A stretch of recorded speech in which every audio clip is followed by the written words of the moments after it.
Welcome to the Sports on Tap interview. I'm Noah Jacobson, and we are joined by Copley head coach John Kromalic. John is in his first year as Copley Indians head coach. He was a quarterback for the Copley Indians in 2014, and he served as the team's offensive coordinator the last two seasons. Coach, thank you for taking the time and joining me tonight. Yeah, thank you so much for having me. I'm really excited to sit here and talk about, my alma mater and obviously the place I'm the head coach of football now. So thank you very much. Yeah, no problem.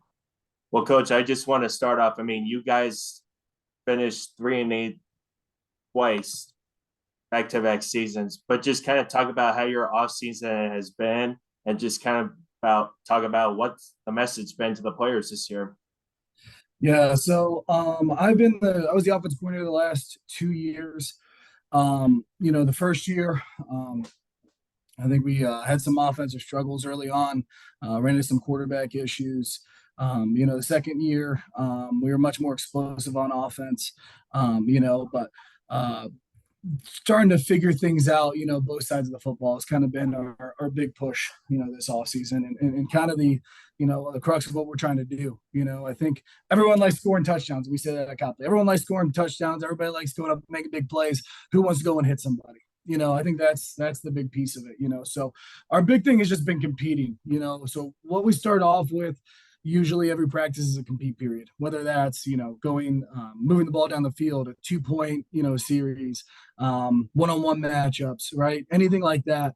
We're just a highly competitive football team, and that's been the big thing. We have this new philosophy. I'm a big fan of PJ Fleck and, reading some of the things that he was doing, row the boat wise. And there was a story, Greg Schiano used at Rutgers where they had this chop philosophy. It came from this guy who spoke about somebody who was in the woods and had a hatchet, right? And he could do two things, right? He could lay down and die, you know what I mean? Or he could chop his way out, and that's kind of been the big philosophy for us, going 3-8 for 2 seasons, some of the problems that we ran into, right? Something bad happened, right? And our kids kind of shut down. And our big thing has been chopping, right? Competing everything we do. When things go bad, right? Get back into it. And just being aggressive. Those are kind of the big things that we've been stressing. So we've been implementing that a lot this off season, whether that's some of the mat drills we do in the weight room all winter, or some of the stuff we've been doing in summer camp. Another big piece, we have a new strength coach. He started a gym called Hacksaw Fitness. He's been all over it at Copley High School. He's been doing a fantastic job. And we're really excited to have him. He's doing a lot of speed and agility training as well as getting these guys more explosive and stronger every day, which has been a huge piece of it. As well as we implemented a protein station this year. So our kids are getting some of the necessary supplements that they need after they lift. We know kids don't always take care of their bodies, so we need to help out as much as possible. Well, Coach, I want to kind of dive into your background part. You obviously played quarterback at Copley, and then after that, you've been an assistant at Nordonia and Brecksville. Just kind of talk about your playing experience and then how you became an assistant and had that food you to becoming an offensive coordinator and then becoming a head coach. Sure. So, I played at Copley High School. I loved every second of it. We have a rivalry with the team up north, Revere. And, I have 5 or 6 guys on staff who play in the game, and it's phenomenal still being at Copley and being a part of some of these rich traditions that we have. But being from the school and being in the community has been so helpful, building those relationships, getting to know people, and it's kind of been very fluid for us. These last 2 years with me just being as an OC and then taking over the head coaching job. I knew a lot of the guys that were already in place, youth through middle school, and just people in the community. Which makes it a little bit easier for a guy like me to step in, especially at a young age. I went to Baldwin Wallace after I was done playing at high school football. Played a little there. I bumped around. I wasn't a starting quarterback. I was a great holder. I tell people that all the time, right? I had an awesome 2-point play one time. But no, I love my experience there. I had some great offensive coordinators. One of them is a special teams coach, linebackers coach in the NFL, Ryan Crow, who was just a phenomenal offensive coordinator. I had another one, Mark Carney, who's the OC at UNC Charlotte and now is at Kent State as a wide receivers coach. So I just had some unbelievable guys. I had two great head coaches, John Snell and Jim Hilbert there, that had kind of really two different philosophies. But I really enjoyed, being around them and, seeing how much they cared about kids and they showed it, they had a lot of passion for the game, which is really what led me to go into social studies. Actually, my wife kind of talked to me into becoming a teacher. I was going into business, didn't care for it. Loved every second of being in the classroom. So that's kind of what led me to becoming a high school assistant football coach. Looking for social studies jobs is tough, and having connections with John Snell at Baldwin Wallace was great. I connected with Jeff Fox when I was at Nordonia. And he's done a fantastic job there at Nordonia High School. I learned so much from him just being there the first 2 years, and learned a lot, just how to be a coach. I think there's a lot to be said for that. Calling offenses Saturday mornings. You know what I mean? People don't like it.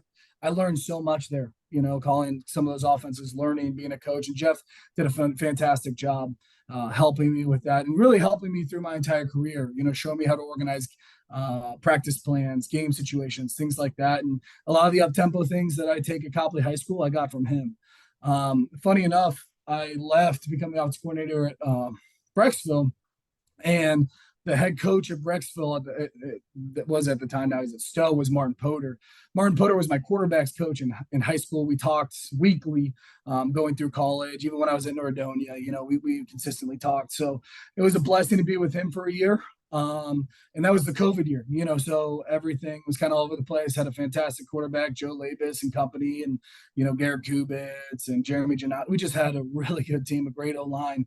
And I learned a lot about offensive play there, especially running the football. That was a big piece for me. So those guys and just great mentors, both Martin and Jeff, helping me grow, helping me understand the organization things. And then I got a call about a social studies job at Copley High School, and took the job while I was coaching at Brecksville. And I was living in Stowe, so I was driving like a triangle every day, going to all these places. And at the end of the season, after it took place, Jake Parsons was there, and he's like, at Copley, he's like, "Hey, what would it take, for you to be to come on board?" Right. And I was like, I'm an alumnus here. I love it. I would love to coach football here. If I can get the social studies job, I'm all in. Interviewing for the social studies job. The day before I get the decision, my wife tells me she's pregnant, and Jake tells me that his offensive coordinator is leaving. So I was like, okay, two big things in a row. Come interview for the OC spot, and you're gonna have a kid. So a lot of things have come at me pretty fast, I think, at a young age. And I've really enjoyed it. But took the job there, and like I said, we hit the ground running, and I've been here ever since. So I'm really excited to be where I'm at. But a lot of the things that have shaped me really are from the past. You know what I mean? So all those people I've been around have been just fantastic. Coach, one of the things that really sticks out to me is that you had your youth program not too long ago, and then you had an I Camp bike camp. Just kind of talk about that youth program, and just kind of talk about that camp in general. Yeah. So the youth program is our main focus. We consider ourselves a K through 12 program, so, in the winter, we're spending time with our youth kids. We're running clinics, things like that. I try to throw as many quarterbacks as I can, second grade up, and just get to know the kids. One of the tough things that we have at Copley High School is we lose kids to other schools. And the big thing for us is coaches just creating those relationships, showing the parents, right, that we're here for the long haul, and really investing in our program and our community. So, being involved with our youth program, and Jeremy Powell's our youth coordinator, and he is unbelievable. I'm going to tell you what, like, he is at everything. He's also my middle school coach. I mean, he's all over the place. He could be the mayor of Copley, but the numbers have grown exponentially. He's just done a great job. Our middle school numbers are up. Our youth numbers are up. There's some really great things on the horizon, that we're going to continue to see here in the future, especially combined with our weightlifting program, which we're so excited about. The I Can Bike Camp was a camp that was helping students with autism learn how to ride bikes. So our football players got involved with that this year, and they were helping kids learn how to ride bikes. They went in the gym, they learned there, and then they took them outside, and they were doing that. And they were a lot of those kids also were doing, 2 hour practice days, during fall camp or during our camp, So, I mean, a lot of those kids were almost like pulling a two a day, right? Doing our stuff and then going to this other camp, and volunteering, helping these kids. So it's fantastic. It's one of my pillars in our program, which is service, that I really wanted to see. I want to see our kids involved in the program. One of the things they asked me when I was interviewing for the job was, what do you want people to think of Copley football kids? And I said, I really want people to like Copley football kids. I want them to think that they're part of the community and that they care, and service is such a big piece of that. It's to give back for the community and it's to give back to the kids. The kids do a great job. So they've really clung to that and just done a great job. Well, Coach, losing a starting quarterback like DeJuan Owens, who was all Ohio for you guys last year, but you bring in Julian Bershak. Just kind of talk about what you've seen from him in camp so far and what he's going to bring to your offense. Sure. Yeah. We've had a great competition, through the summer, and I think he's shown a lot through this camp. He's taken a ton of reps, and he's a dual threat guy. He's quick.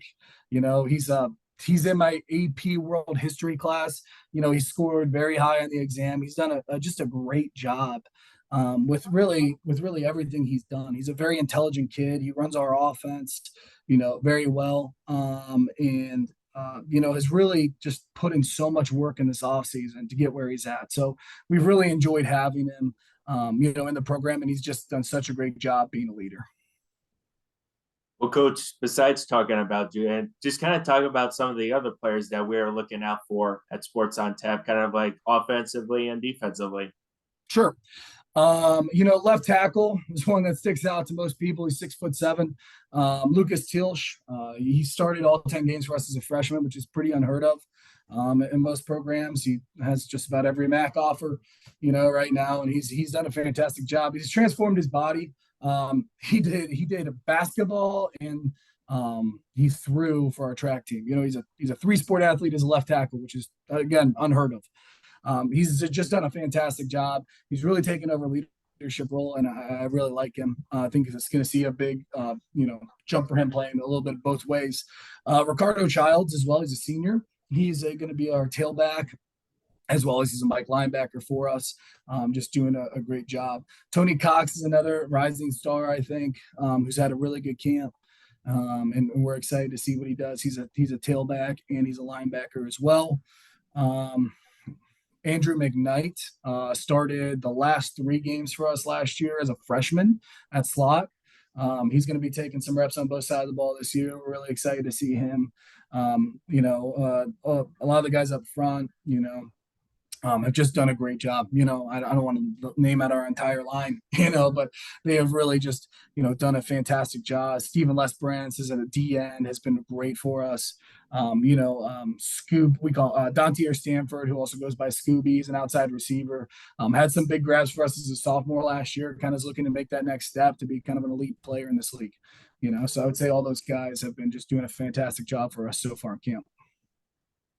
Well, Coach, in the Suburban League, every week is like very tough, and that just kind of talk about how have your players experienced it, and have they got like a little bit of a taste of it kind of last year? Yeah. I mean, the Suburban League is nothing new. I played in it when I was here. It's changed a little bit, obviously, with Green Wadsworth going up, Green leaving. We had a few down, like Aurora's obviously in addition. Kent I didn't play against, but yeah, I mean they've seen it so far. A lot of these guys, and it's crazy. A lot of these sophomores that are going to be playing, that are going to take meaningful snaps, took snaps as freshmen. You know what I mean? And we're part of a really high explosive offense. They expect a lot of that. The lights don't go too bright for them. I have some great seniors that have been a part of a lot of football games as well. You know what I mean? A lot of our, upfront guys, O-line guys have been a big piece of, some of the things that we've seen so far. So I think that they've got a great taste for it. They understand what's expected in it. It's a gauntlet. I mean, we start off, we go Amherst, Firestone, Twinsburg, and then you get Aurora and Highland back to back. So it's gonna be a tough matchup for us there. And they're expecting it. We've worked really hard in camp. They know that it's gonna be pretty tough for us early on, especially. Not like the other games aren't tough. It's a long season. It's a tough schedule all around. So they understand the task, but a lot of both those teams are usually vying for, Suburban League championship spots. So they know that we have to try to take care of business early. Well, Coach, we are not just far from the 2023 season, and you guys open up against Amherst Steel, who has a new head coach in Tom Thome, kind of like you, and that just kind of talk about what are the keys to the game offensively and defensively. Yeah, I mean, really the big piece of it, we have a lot of new guys on offense, so just getting it rolling early. We're still a tempo football team, so we're going to use a lot of that to our advantage. And we're not, I'm not too nervous about that. I think defensively, we got to execute. That's the big thing. We can get you in places, but you have to be able to make tackles. And that's the thing that we keep preaching to our kids. We've been working a lot on tackling this year. That's been our big piece. Form tackling. We tackle a lot. Just getting these guys ready for a tough matchup, especially with Amherst. You know that they're going to be tough. You know that they're going to be big. You know that they've been in the weight room, right? So we're going to have to be physical and tough against them. Well, Coach, thank you for taking the time to talk about yourself and your program. And we're hoping at Sports on Tap to hopefully talk about you and some of the other players during the season. Thank you so much for having me. All right. Thank you, Coach. Have a good one. You too.